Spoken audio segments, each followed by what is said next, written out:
Hey, my name is Alicia, and I'm making this video on destiny to really clarify some confusions that people follow.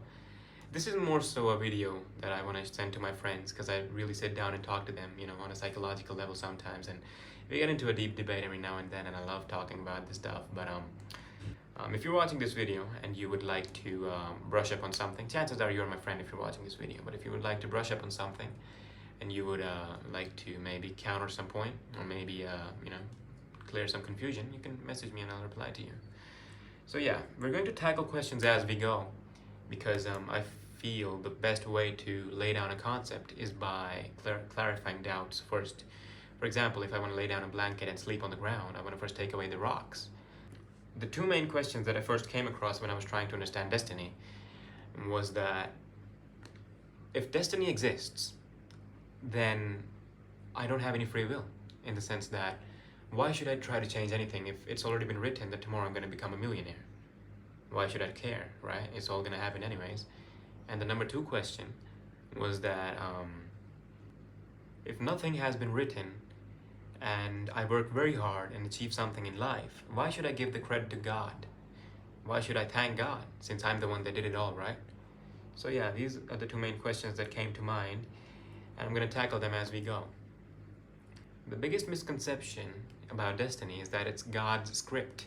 I would like to argue that point. I don't think it makes any sense. We're not some puppets that are working in accordance to a big script. We have free will. It's all God's knowledge. It's not his script. He's not written it that it's going to happen. He knows what's going to happen. So I'm going to take you back to 1920. Let's say you and I are living in the year 1920. Maybe we're 20 years old, 30 years old. He knows what's going to happen to us by 30 years. Maybe one of us is going to die. Maybe, maybe you're going to become a billionaire. Maybe I'm going to, I don't know, maybe end up on the street somewhere. But he knows what's going to happen because he can easily traverse through time. He can see the future and the past. It's fair to say he can see the future. Now, why do I say that? How can I say that?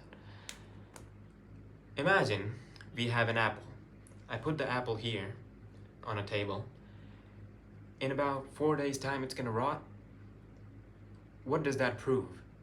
It proves that time exists because there's a physical entity that's present, and with time, it started rotting. However, let's take that apple away. Now it's all blank. Where's the proof that time exists? Now, think of it in a very big scale, on the universal scale. In the universe, all these different planets and everything exist, right? So it's all proof that with time, something's happening. However, let's take away every single physical entity that's in the world. Every single physical entity. What goes to prove that time exists? There's nothing. No atom, no mass, no molecule, no nothing that with time would do something or perform any action. If there's nothing, if you're a mathematical student, if it's an empty set, then there's nothing that can really prove time's existence. Hence, we can easily say time doesn't exist. However, God still exists because God is not physical, he's spiritual. So, since God exists, that goes to show that God is greater than time, which means God can easily traverse through time. Since he's beyond it, he can control it pretty easily, right? Time wouldn't be present if there was nothing to account for its existence. But the fact that you and I and physical entities and like this light and this battery exists, it goes to show that time does exist because with time something happens, right? God knows what's going to happen tomorrow. He's not telling us to do that, and he's not telling us what's going to happen, but he knows what's going to happen. So think of it like this. Think of it like a recorded football match. You look at the football match. Let's say Madrid is competing with Barcelona, and they're winning 3-0. And you know the result of that match. You know the outcome of that match. However, you're watching that video back. You're not telling the players to do it that way or play that way. They're gonna do it, but you know the end result. That's God's relationship with us. For example, let's try to implement this in real life.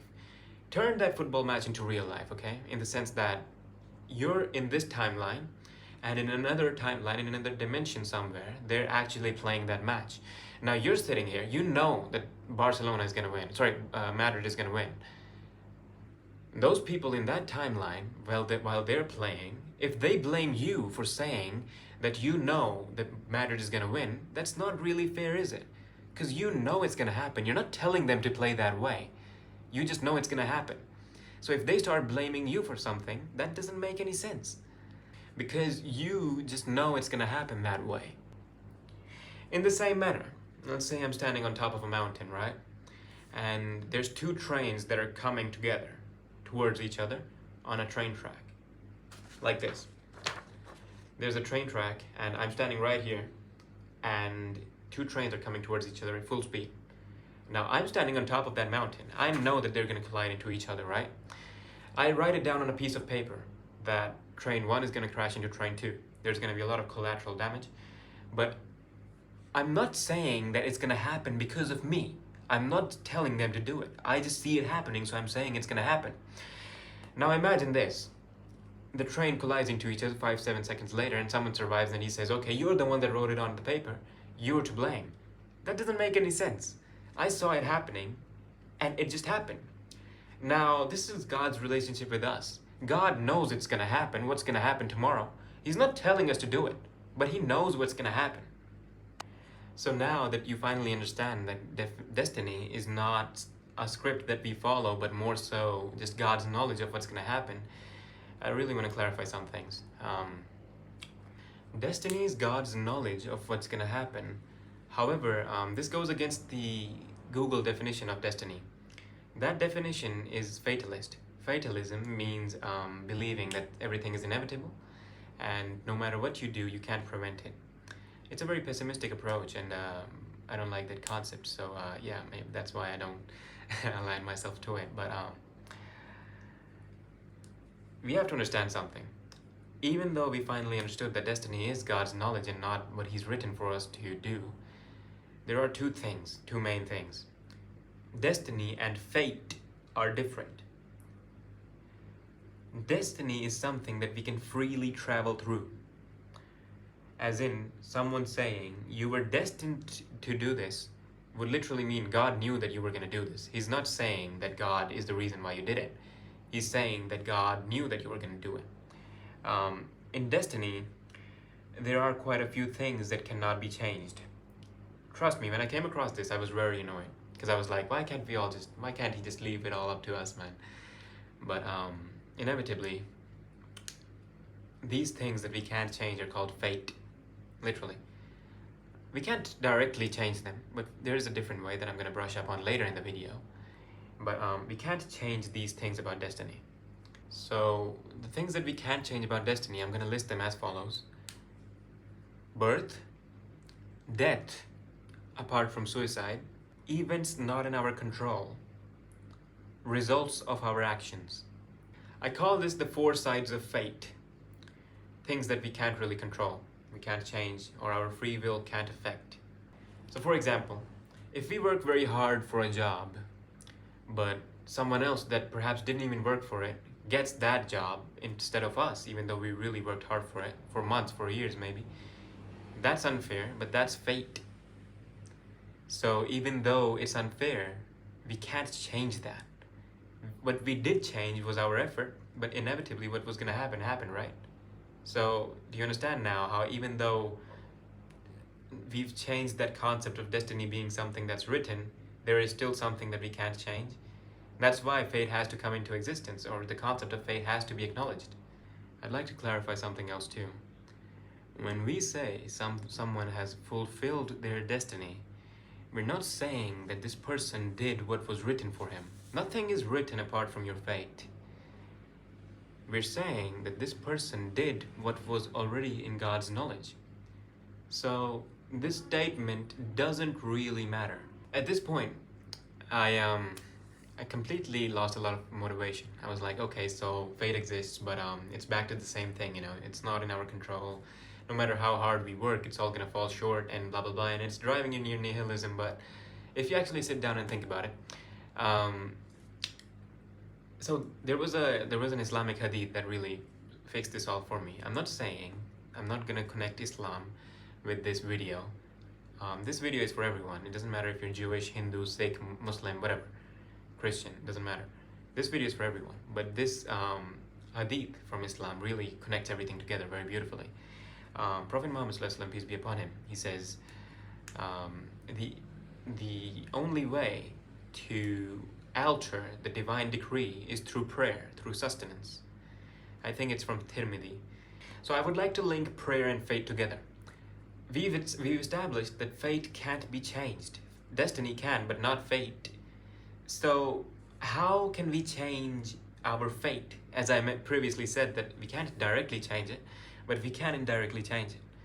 So I want to help you guys think about it like this, okay? Prayer changes fate, but there's another problem with that. Let's say there's two people and they both have free will. One person had the free will and he came on a road, right? He woke up and he did this series of events all through his free will, and then he ended up on some road. There was another person and he's on the road and he's driving a car and he intends to ram into that person and kill him in a car accident. He has that intention. Now both of them have free will. Let's say that person one is driving the car and person two is standing on the road. If person two prays to God and he says, Yallah, or maybe Jesus, or I don't know, Shiva, save me. And the destiny and fate, now you see where it's going. It's like, how can God intervene in that situation when both of them have free will? So if both of them have free will and God intervenes in that situation, that would mean that prayer is a means of contradicting destiny and fate itself. However, now this is something that completely blew my mind. What is one of the things in fate that I mentioned? Events not in our control, right? Let's say that you are standing on a road and the person one is coming towards person two in full speed and he's about to kill him. However, person two woke up the previous night and he prayed to God and he was like, God, give me a long everlasting life, right? And God, please bless me with your blessings and whatnot.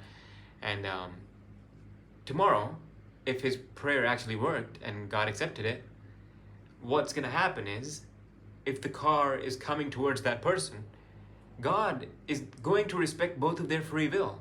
Both of them have their free will, but God is going to do something that's part of fate, that you can't change anyways, that only He can change. So event that's not in your control. So for example, he's going to flip the truck. Now the man who was driving the truck steered it perfectly and everything. He was doing everything okay. Maybe something happened and he completely flipped the truck. So now that's something that God did. That's not something that the human did. So while both of their free wills were still respected, God did it in such a way that it protected you from your imminent or your inevitable death. So that's how your prayer comes to life. That's how your prayer saves you. God knows everything that we're doing. We're not puppets in some big show. I have to say that again. We're all working in accordance to our free will. So this entire idea really blew my mind when I actually sat down and thought about it, because destiny has always been a very big problem for me personally. I used to sit down and really talk to older people and be like, okay, so destiny exists, but free will, blah, blah, blah, and talk about it. But then they would give me such contradictory answers. Some of them would say, well, destiny exists, but blah, blah, blah, but no one actually sat down and actually gave me a right answer. This is after I've really thought about it for years and years, and now I can finally say that I feel satisfied. Because this answer, it doesn't really leave holes for any, flaws. This is a complete answer. This clarifies everything. Now I'm going to answer some questions rapidly so that, if you have any lingering questions, they're all going to be debunked. I worked hard for success. Why thank God, or why does He get any credit? If you're watching this video and you're an elderly person, I'm sure you've probably seen situations in your life where it was very unfair. If there's a job, right, and you spend a year working for it, and meaning studying for it, and someone else studied for it for a week, and that person was chosen for that job over you, you're gonna sit down there and you're gonna be like, okay, I completely put in all the effort that I possibly could, but that man got it before me. That's so unfair. That's where God comes in. Because now it's all about the uncontrollable. It's all about the things that you can't control. These are things that are out of your control. They're part of fate, right? What did I say? Birth, death, results of our actions, and events out of our control. This is an event that's not in our control. What was in your control was complete effort. Now, God is going to look at that effort of yours and then bless you. And He's going to change fate and make it work in your benefit. He's going to make it so that you get that job and not that person. You worked very hard, but you didn't get the job. Now that's a result of your action. God is in control of that. You're not. You're only in control of your action, not your result. So that's how God really comes into play. But we neglect these little blessings that God gives us through our life in these minor events that happen, and we don't really think about them. If God already wrote where I'll end up, heaven or hell, why am I to blame? God hasn't written where you're going to end up. He knows what's going to happen, and He's written His knowledge. He's not saying that this is going to happen. However, since He is literally the smartest being, let's go back to that mountain example, right?